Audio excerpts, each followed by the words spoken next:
जय हिंद, वंदे मातरम, भारत माता की जय। राष्ट्रवाद की बात प्रहार के साथ आप सभी का हार्दिक स्वागत है। दोस्तों, ये जो मोदी जी का ट्रैप है, सारी पार्टियां चुनाव में आकर क्यों मोदी के ट्रैप में फंस जाती है। अब जैसे ही चुनाव होता है, टीवी डिबेट में सारी पार्टियों के जो प्रवक्ता हैं वो आके बड़ी बड़ी बातें, महंगाई, बेरोजगारी, लोगों को रोजगार, नौकरी, या फिर अडानी अंबानी, या फिर तमाम बातें करते हैं। मगर चुनाव के समय एक नया शगुफा आ जाता है कि जैसे मोदी जी ने देखा कि 2024 के चुनाव में 400 पार का जो नारा दिया उन्होंने, अब या तो उनकी ये साजिश थी, मतलब सोची समझी कि जानबूझ के उन्होंने 400 पार का नारा दिया, और 400 पार का नारा दिया तो दलित और पिछड़े उनसे कट गए, और उसका फायदा क्षेत्रीय क्षत्रप को हो गया। अब ये सेम घटना है जैसे जब 2018 में राजस्थान, छत्तीसगढ़ और मध्य प्रदेश के चुनाव से पहले मोदी जी ने, जब सुप्रीम कोर्ट का फैसला आया था SC/ST एक्ट जो लोगों पे लागू होता है, उसमें 70% फर्जी लगता था। इसके लिए सुप्रीम कोर्ट ने एक फैसला दिया कि कम से कम SSP लेवल के जांच अधिकारी के जांच के बाद किसी के ऊपर SC/ST एक्ट लगे। मगर जैसे ही ये फैसला आया और राहुल गांधी ने दलितों को ये कह के भड़का दिया कि बाबा साहब भीमराव अंबेडकर द्वारा बनाया गया संविधान ये लोग बदलना चाहते हैं, और इतना उग्र आंदोलन हुआ, पूरे देश में तोड़फोड़ हुई, और नतीजा ये हुआ कि मध्य प्रदेश के मंदसौर में कुछ 7-8 दलित युवकों को जिंदा जला दिया गया। और ये उग्र आंदोलन को देखते हुए सरकार दलित और सवर्ण के आपसी संघर्ष को रोकने के लिए इस फैसले को पलट दिया। मतलब आज पूरे देश में अगर शाहबानो के केस की घटना बार बार बीजेपी के कार्यकर्ता या बीजेपी के प्रवक्ता या बीजेपी की पार्टी के लोग अगर शाहबानो की घटना की जिक्र करते हैं, तो क्यों नहीं हो SC/ST एक्ट को जब पलट दिया उसकी जिक्र करते। और नतीजा ये हुआ कि बहुत सारे सवर्णों ने आत्महत्या भी कर लिया, और कुछ लोगों ने बहुत विरोध किया, और उसका विरोध की आग शुरू हुई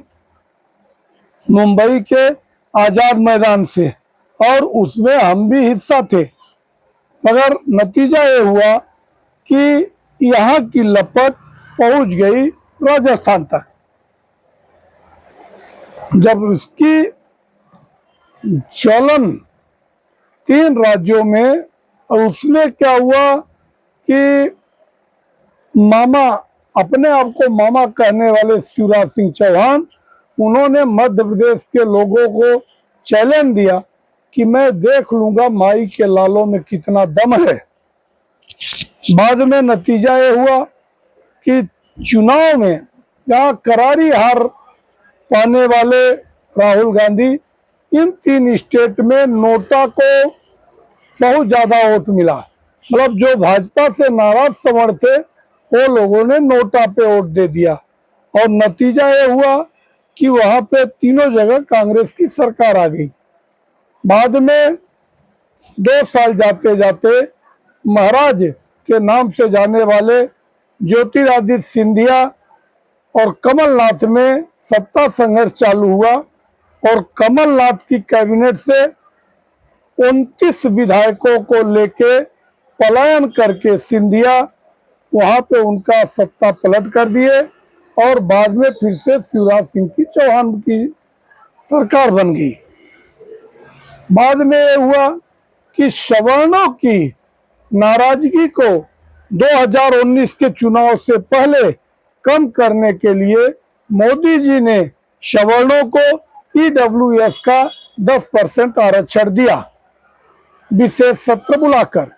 और उस विशेष सत्र का विरोध भी ये लालू प्रसाद यादव की पार्टी और अखिलेश यादव की पार्टी ने किया। ये लोगों ने कहा कि जो ईडब्ल्यूएस कोटा दिया जा रहा है, सवर्ण तो है ही 10% है, 90% तो ओबीसी और दलित है और मुसलमान है,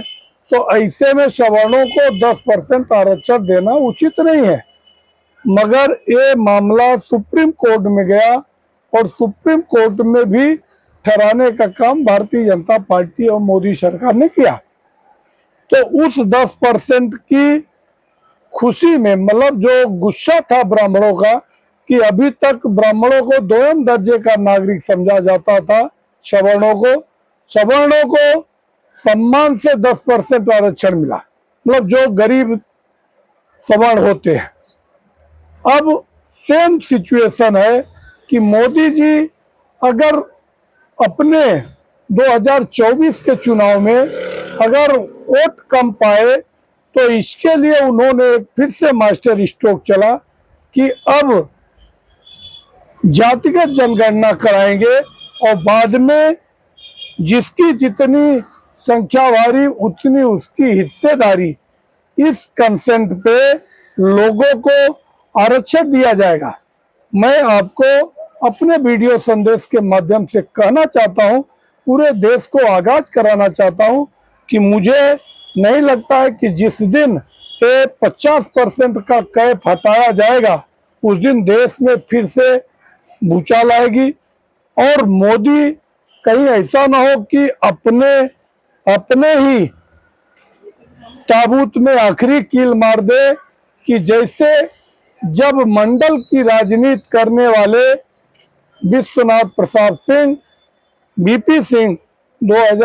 1990 में ये मंडल आयोग की सिफारिश लागू की, बाद में वो कब मरे उनका नाम लेवा कोई बचा नहीं। और शायद मोदी जी ने जितने अच्छे काम किए हैं, कहीं ऐसा ना हो कि एक छोटी सी गलती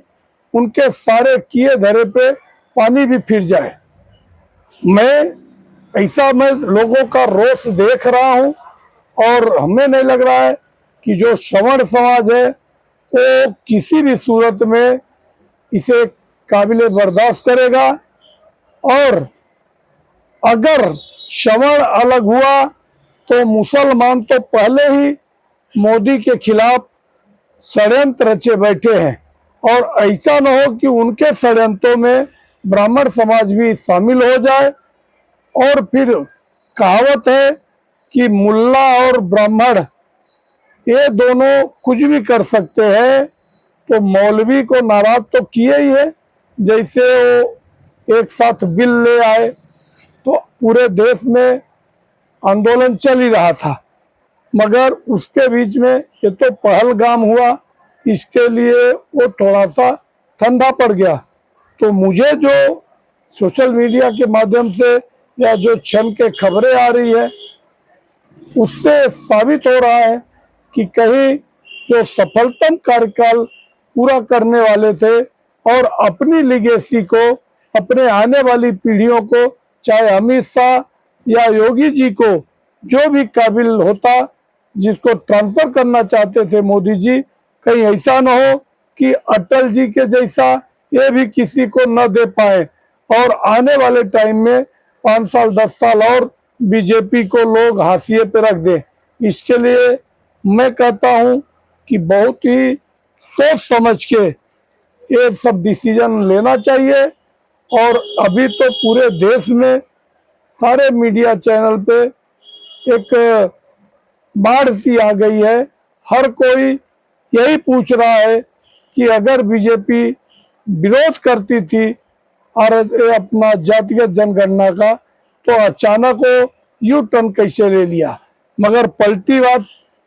चाचा कहे जाते थे पलटू राम या दोगली कांग्रेस कभी भी देश के विरोधी ताकतों के लिए काम करती थी, मगर राइट विंग में जाने वाली पार्टी जो कि बहुत कुछ अच्छा किया है, और ऐसा न हो कि ये गलती उनको आगे भुगतना पड़े। आप लोगों को अगर हमारा विश्लेषण अच्छा लगे या आप लोगों की और कोई राय है तो आप कमेंट सेक्शन में आके अपने विचार रखें। आप हमारे चैनल को सब्सक्राइब करें। जय हिंद, वंदे मातरम, भारत माता की जय। धन्यवाद।